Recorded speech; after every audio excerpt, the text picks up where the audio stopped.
Spot live ഇനി പോകുന്നത് ഡിവൈഎഫ്ഐയുടെ മനുഷ്യചങ്ങലയിലേക്കാണ്. ഇനിയും സഹിക്കണോ കേന്ദ്ര അവഗണന എന്ന മുദ്രാവാക്യമുയർത്തി ഡിവൈഎഫ്ഐയുടെ മനുഷ്യചങ്ങല വൈകിട്ട് നടക്കും. ട്രെയിൻ യാത്രാ ദുരിതത്തിനും കേന്ദ്രത്തിന്റെ നിയമന നിരോധനത്തിനും സാമ്പത്തിക ഉപരോധത്തിനും എതിരെയാണ് കാസർഗോഡ് മുതൽ ഇങ്ങ് തിരുവനന്തപുരം വരെ ചങ്ങല തീർക്കുന്നത്.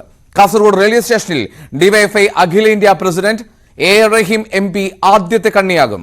രാജ്ഭവന് മുന്നിൽ EP ജയരാജൻ അവസാന കണ്ണിയുമാകും. രാജ്ഭവന് മുന്നിൽ നടക്കുന്ന പൊതുയോഗം MV ഗോവിന്ദൻ ഉദ്ഘാടനം ചെയ്യും. VV വിനോദാണ് ചേരുന്നത് രാജ്ഭവന് മുന്നിൽ നിന്ന്. വിനോദ്, അവിടെ വേദി തയ്യാറാക്കുന്നു എന്ന് മനസ്സിലാക്കുന്നു. ഈ രാജ്ഭവന് മുന്നിൽ ഒരു വലിയ സമ്മേളനമാണോ ആസൂത്രണം ചെയ്യുന്നത് ഡിവൈഎഫ്ഐ?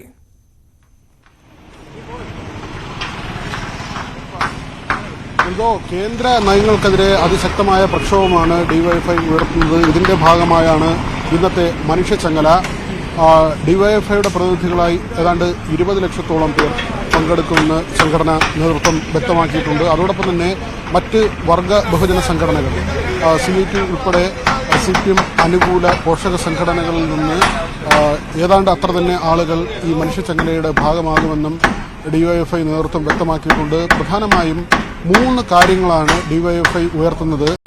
റെയിൽവേ യാത്രാ ദുരിതത്തിന് പരിഹാരമുണ്ടാക്കുക. നമുക്കറിയാം, വന്ദേ ഭാരതൊക്കെ വന്നപ്പോൾ വലിയ തോതിൽ BJP നേതൃത്വം അതിന് പ്രചാരം കൊടുക്കുന്ന ഒരു സാഹചര്യം ഉണ്ടായിരുന്നു. പക്ഷേ അവിടെ സാധാരണക്കാർ നേരിടുന്ന പ്രയാസമുണ്ട്. വന്ദേ ഭാരതുകളുടെ എണ്ണം കൂടുമ്പോൾ സാധാരണ ജനങ്ങൾ യാത്ര ചെയ്യുന്ന പാസഞ്ചർ ട്രെയിനുകൾ ഉൾപ്പെടെ പിടിച്ചിടുന്ന ഒരു നില. റെയിൽവേ അനുബന്ധ വികസനം അല്ലെങ്കിൽ അടിസ്ഥാന വികസനം ഒരു വശത്ത് നടക്കുന്നില്ല. ഈ പാത ഇരട്ടിപ്പിക്കൽ ഒക്കെയുള്ള കാര്യങ്ങൾ അത് ഇഴഞ്ഞു നീങ്ങുമ്പോൾ ഇങ്ങനെ ഇലക്ഷൻ സ്റ്റണ്ട് അല്ലെങ്കിൽ അങ്ങനെ ഒരു ഗിമ്മിക്ക് എന്ന നിലയിൽ ചില പ്രഖ്യാപനങ്ങൾ നടത്തുകയും ചില തീവണ്ടികൾ കൊണ്ടുവരികയും ചെയ്യുമ്പോൾ, ചില ട്രെയിനുകൾ അവതരിപ്പിക്കുകയും ചെയ്യുമ്പോൾ അടിസ്ഥാന വികസനം കൂടി അതിനൊപ്പം നടപ്പാക്കേണ്ടതുണ്ട്. പക്ഷെ അത് നടത്തുന്നില്ല. അതുകൊണ്ട് സാമാന്യ ജനങ്ങൾ ബുദ്ധിമുട്ടുന്നു. ആ റെയിൽവേയുടെ കാര്യത്തിൽ തന്നെ പറയുന്നത് ഈ സർക്കാർ ഓഫീസുകളിലേക്കും മറ്റു ജോലിക്കും വിദ്യാഭ്യാസ ആവശ്യത്തിനുമൊക്കെയും ദൈനംദിനം സഞ്ചരിക്കുന്ന ജനങ്ങളുണ്ട്. അവർക്കൊക്കെയും ഈ ട്രെയിനുകൾ പിടിച്ചിടുന്നത് വഴി വലിയ ബുദ്ധിമുട്ട് അനുഭവപ്പെടുന്നുണ്ട്. അതിനൊന്നും ഒരു പരിഹാരവും ഉണ്ടാകുന്നില്ല. സിഗ്നൽ സംവിധാനം പരിഷ്കരിക്കുന്നില്ല. യാത്രാക്ലേശം പരിഹരിക്കുന്നതിന് റെയിൽവേ ലൈനിന്റെ തന്നെ വളവുകൾ നിവർത്തുകയോ അത്തരത്തിലുള്ള കാര്യങ്ങളോ ചെയ്യാതെ ട്രെയിനുകൾ കൊണ്ടുവരുന്നു എന്ന പ്രചരണം മാത്രം നടത്തുന്നു. അത് ജനങ്ങളെ കബളിപ്പിക്കലാണ് എന്ന ആരോപണം. മറ്റൊന്ന്, കേരളത്തോടുള്ള ഈ സാമ്പത്തിക നയമാണ്. കേന്ദ്രത്തിന്റെ സാമ്പത്തിക നയം അത് വലിയ തോതിൽ കേരളത്തെ ഞെരുക്കുന്നു എന്നത് മന്ത്രിസഭയുടെ, സർക്കാരിന്റെ, ഇടതു മുന്നണിയുടെ ഒക്കെ തന്നെയും കാലങ്ങളായുള്ള ആരോപണവും പരാതിയും ആണ്. നിരവധി തവണ കേന്ദ്രത്തിന് കത്തെഴുതുന്ന സാഹചര്യമുണ്ട്. GST വിഹിതം, അതായത് നികുതി വരുമാനത്തിൽ കേരളത്തിന് കിട്ടേണ്ട വരുമാനം പോലും തരുന്നില്ല. ഗണ്യമായി ഓരോ വർഷവും വെട്ടിക്കുറയ്ക്കുന്ന നിലയാണ്. കടമെടുപ്പ് പരിധി വെട്ടിക്കുറയ്ക്കുന്നു. അതുകൊണ്ട് തന്നെ ഈ വികസന പ്രവർത്തനങ്ങൾ മുന്നോട്ട് കൊണ്ടുപോകുന്നതിന് വലിയ പ്രയാസം സർക്കാർ നേരിടുന്നു. ശമ്പളവും പെൻഷനും ഒരു വശത്ത്, ക്ഷേമ പെൻഷനും അടക്കമുള്ള കാര്യങ്ങൾ ഒരു വശത്ത് നിൽക്കുമ്പോൾ തന്നെ സംസ്ഥാനത്തിന്റെ വികസന കാര്യങ്ങൾ മുന്നോട്ട് പോകേണ്ടതുണ്ട്. അത് യുവജനങ്ങൾക്ക് നൽകുന്ന അവസരമുണ്ട്. ആ അവസരമെല്ലാം നഷ്ടപ്പെടുത്തുന്ന തരത്തിലാണ് കേന്ദ്രത്തിന്റെ നിലപാട് എന്ന ഒരു കാര്യം ഈ സമരത്തിന്റെ പ്രധാന മുദ്രാവാക്യമായി ഡിവൈഎഫ്ഐ ഉയർത്തുന്നു. ഏറ്റവും പ്രധാനപ്പെട്ട മറ്റൊരു കാര്യമായി പറയുന്നത് കേന്ദ്രത്തിന്റെ നിയമന നിരോധനം എന്ന കാര്യമാണ്. അതായത് കേന്ദ്രം വാഗ്ദാനം ചെയ്ത തൊഴിലുകൾ നൽകുന്നില്ല. അത് ആദ്യ മോഡി സർക്കാരാകട്ടെ പിന്നീട് വന്ന മോഡി സർക്കാരാകട്ടെ ഇതെല്ലാം തന്നെ ഈ തിരഞ്ഞെടുപ്പ് പ്രകടന പത്രികയിലോ അല്ലെങ്കിൽ വോട്ടർമാർക്കോ നൽകുന്ന വാഗ്ദാനം പാലിക്കുന്നില്ല. മാത്രവുമല്ല, ഇപ്പോൾ ഡിവൈഎഫ്ഐ ഉയർത്തി കാണിക്കുന്ന ഏറ്റവും ഒടുവിൽ വന്നത്, അതായത് കഴിഞ്ഞ വർഷം ജനുവരി മുതൽ ജൂൺ വരെയുള്ള UPSCയുടെ കണക്ക് കഴിഞ്ഞ ദിവസം പുറത്തു വന്നിരുന്നു. ഏറ്റവും കൂടുതൽ, രാജ്യത്ത് ഏറ്റവും കൂടുതൽ PSC നിയമനം, അതായത് സർക്കാർ നിയമനം നൽകിയിട്ടുള്ള സർക്കാർ അല്ലെങ്കിൽ സംസ്ഥാനം കേരളമാണ്.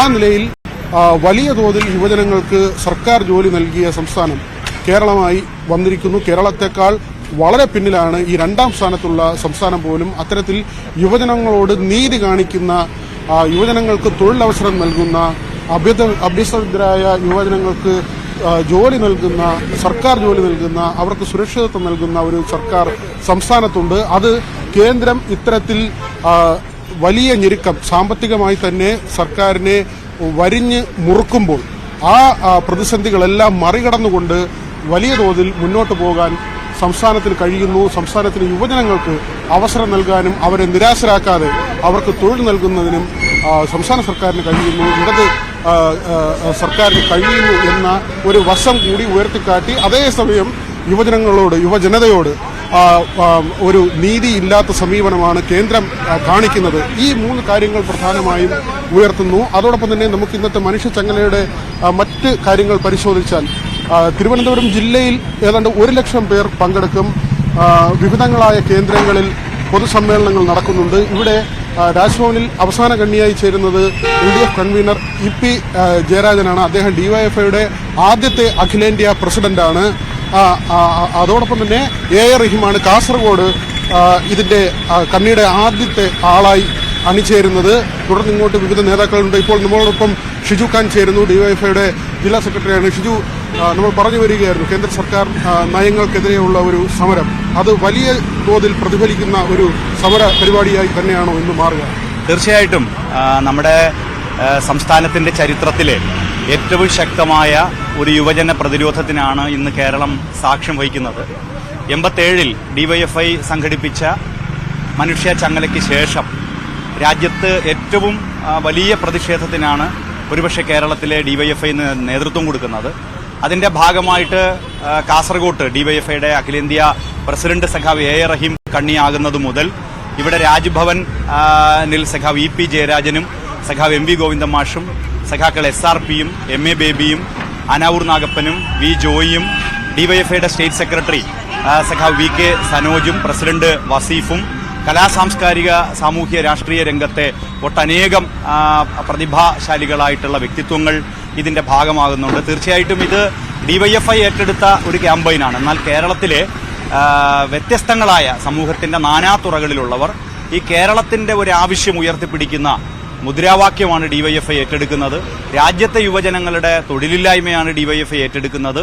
കേരളത്തോടുള്ള സാമ്പത്തിക ഉപരോധത്തിനെതിരായ കേന്ദ്ര ഗവൺമെന്റിനെതിരായ താക്കീതാണ് ഇതെന്ന് മനസ്സിലാക്കിക്കൊണ്ട് നല്ല നിലയിൽ പങ്കാളികളാവുകയാണ്. നമ്മൾ മറ്റൊരു കാര്യം കൂടി പറഞ്ഞത്, UPSCയുടെ പുതിയ കണക്ക് വരുമ്പോൾ ഏറ്റവും കൂടുതൽ PSC നിയമനങ്ങൾ നൽകിയ ഒന്നാമത്തെ സംസ്ഥാനം കേരളമാണ്. കഴിഞ്ഞ വർഷം ജനുവരി മുതൽ ജൂൺ വരെയുള്ള കണക്ക് പരിശോധിക്കുമ്പോൾ, അതായത് യുവജനങ്ങളോട് സംസ്ഥാന സർക്കാർ നീതി കാണിക്കുന്നു എന്ന കാര്യം തന്നെയാണ്. തീർച്ചയായിട്ടും 2022 മുതൽ 2023 വരെയുള്ള ഒരു വർഷത്തെ കണക്കാണ് ഇപ്പോൾ UPSCയുടെ തന്നെ പ്രസിദ്ധീകരിക്കുന്നത്. അതുപ്രകാരം കേരളത്തിലെ നിയമനം ഏതാണ്ട് 65,000-ത്തിലധികം നിയമനങ്ങളാണ് കേരളത്തിൽ നടന്നിട്ടുള്ളത്. ഞങ്ങൾ യഥാർത്ഥത്തിൽ ഇന്ത്യയിൽ നരേന്ദ്രമോദി ഗവൺമെന്റിനോട് ഞങ്ങൾ ചോദിക്കുന്നത് ഈ മറ്റ് ചില അയോധ്യ അടക്കമുള്ള കാര്യങ്ങൾ രാഷ്ട്രീയവൽക്കരിച്ചുകൊണ്ട് രാജ്യത്തെ ജനങ്ങളെ വിഭജിക്കുന്നതിന് വേണ്ടി നരേന്ദ്രമോദിയുടെ ഗവൺമെന്റ് ശ്രമിക്കുമ്പോൾ ഞങ്ങൾ ചോദിക്കുന്ന ഒറ്റ ചോദ്യമേ ഉള്ളൂ. കഴിഞ്ഞ 7.5 വർഷം കൊണ്ട് കേരളത്തിലെ പിണറായി സർക്കാർ കൊടുത്തത് 2,40,000 പേർക്കാണ് നിയമനം കൊടുത്തത്. ഇന്ത്യയിലെ BJP ഭരിക്കുന്ന എല്ലാ സംസ്ഥാനങ്ങളിലെയും ഞാൻ ഇടപെടുകയാണ്. സമയക്കുറവുകൊണ്ടാണ്. എന്തായാലും ഷിജു ഖാനാണ് അവിടെ പ്രതികരിച്ചത്. വലിയൊരു പ്രതിഷേധത്തിന് വേദിയൊരുക്കുകയാണ് DYFI എന്നാണ് ഷിജു ഖാൻ പറഞ്ഞു വെക്കുന്നത്. ഇന്ന് വൈകിട്ട് DYFIയുടെ മനുഷ്യച്ചങ്ങല നടക്കും കേന്ദ്രത്തിനെതിരെ. സ്പോട്ട്ലൈവ് വീണ്ടും മറ്റ് വാർത്തകൾ റിപ്പോർട്ടുകളുമായി നാളെ ഇതേ സമയത്ത് കാണാം. നമസ്കാരം.